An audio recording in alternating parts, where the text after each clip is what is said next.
All right, the fear of failure. Oh man, that holds so many people back in more ways than they realize. And if you're stuck on worrying about failing, you'll never truly score your shot at being successful. So here to kill fear is author, international speaker, communication consultant. The list could go on, and more than anything else, mommy. Crystal Tomlinson, morning.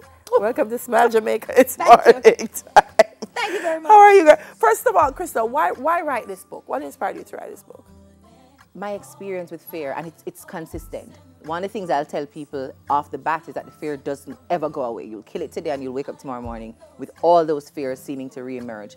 And it's like a skill. Once you've gotten over fear A, you either get fear A, B, or fear B and C that comes up to kind of slow you down. It's a mechanism to keep people comfortable. And unless you get used to attacking a fear, looking it dead in the eye and taking the action when your body and your mind are telling you, this is dangerous, don't do it, you're going to fail, you're going to lose, people are going to laugh, you're going to be alone, nobody's going to join you. And so you sit comfortably and say, you know what, let me not take the risk at all. Yeah. So it's my own experience having to deal with fear, especially being in the public eye, having to handle that fear of criticism. Am I going to do the right thing? What are people going to say? Is this going to cost me some kind of job or a promotion? What do I do? I'm training myself to take the action even though I'm a little bit afraid or a lot afraid. I said, if that affects me, it must affect people too who are outside of the public eye, who you will never see, and there's nobody to flood their Instagram page with nice, warm sentiments, and they're going through it alone. So this book is supposed to give you permission to be afraid, look at your fear, and kill it every single day if you have to excel. Yeah. So one of the things it does is it doesn't say that fear is irrational or that you shouldn't be afraid. No. It says it's going to happen. You Yeah. are going to be afraid, but this is how you overcome it. Absolutely. What are some of the tips or recommendations that you have? So when we look at the fear of failure particularly, there are three things that I advise that you do, because when people are afraid to fail, they're either going to overcompensate, and so you'll see people doing everything. They'll go to the gym, seek the promotion, take care of the house, take care of the kids, everything. You'll never hear them say no. They're going to take on every single thing they can because they can't risk failing at it. Or they're going to underperform, which means saying no to all the things that look challenging. So if you're going to handle that fear of failure, to kill it, the first thing you have to do is to change your lens. We have to start looking at failure as a guide towards excellence. So every time I fail, I learn something. I don't know nobody who fail and don't learn something at the end of the day. So tell yourself that it's a lesson and frame it as a thrust instead of a bust opportunity. So instead of saying, boy, I don't want to lose my work. Boy, I don't want my kids fail GSAT or PEP. Boy, I don't want this. Boy, I don't want that. That's a bust goal. So it means that you're looking at all the ways that things could go wrong. Take it from a thrust perspective. Boy, I want this promotion. Boy, I want this. I will do this. I will get this. And frame it in a way where the failure is like a little bridge that allows you to cross with one more lesson at a time. The next thing you have to do is balance your risk. So I will never tell anybody, don't worry that you're afraid of starting a new business. Run, go jump out there and do it.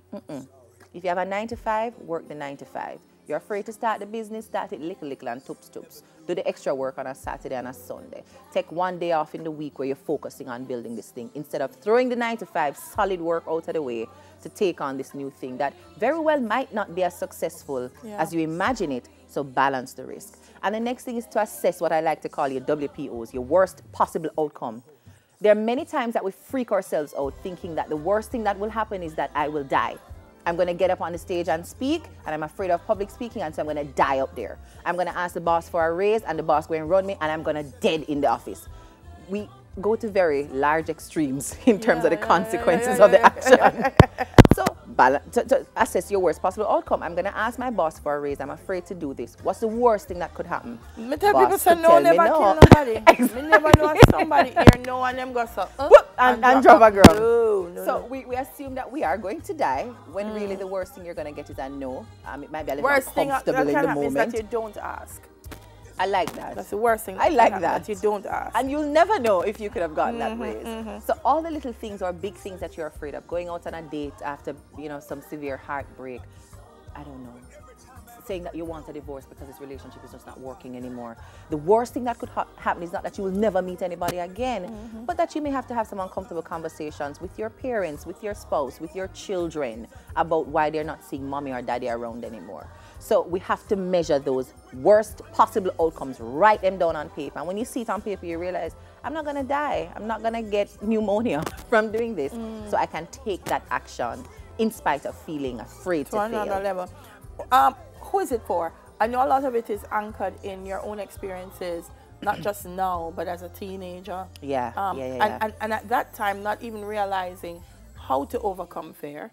So is this for what age groups? Who do you want to be able to read this? I really think that the best age group that this is for is 15 to about 25. Okay. The best. Anybody can read it. But I think 15 to 25, just as you're making that transition through adolescence and even as a young adult trying to find your way through university, your first job, you know, amassing your little assets, paying down your debt, what are some of the things that you have to confront as you're trying to be the first person in your family to make it into something?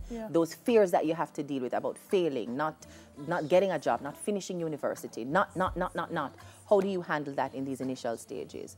So we're doing book signings this weekend. I'm so excited. I'm a vendor at Jamaican Made Christmas. I've never sold anything in my life, and I'm selling something now.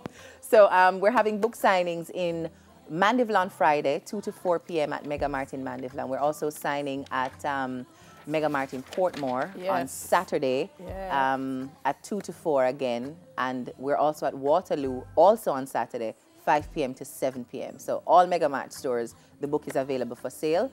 And we're on Amazon now, but we'll have the ebook version come January. So, all right. So books will be on sale. Yes. So they can come purchase books. And get it signed, take pictures, and talk through the fear. Like I really want to have conversations with people about their fears so we realize how common they are. Because sometimes we think we alone feel it. And that's not true. No, we all have fear in different true. ways. And sometimes the actual fear of trying is worse than the actual thing that you're afraid to try to do. You know, I remember my greatest example currently is politics. When I said I wanted to be a part of the political process in a very open way, I was afraid. Now, the kind of politics where people used to kill you for it is long gone in Jamaica. But again, you had that fear that you probably would lose your life to the process. And that didn't happen.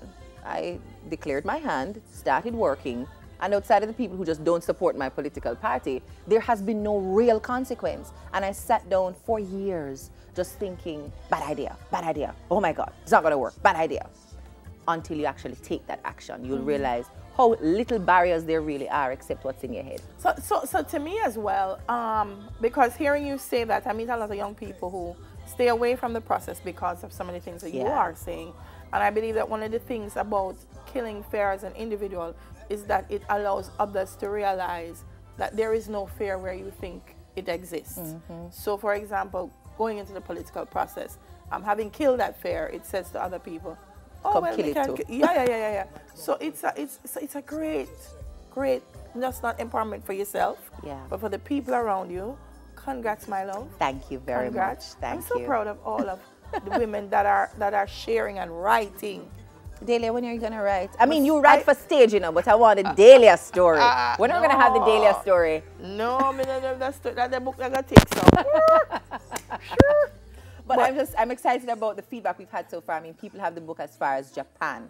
So I know that it resonates with the right kind of audience, and overwhelmingly it's a lot of young adults, new mothers, new parents too, that want that kind of, you know, direction and compass about how to navigate this thing that I'm so afraid of, particularly thinking you're going to fail at it. Yes. You know? I tell you about me and the fear of Benji. Author of Kill Fear, Crystal Tomlinson. Look out for her at those book signings across the island. News in 5 is next.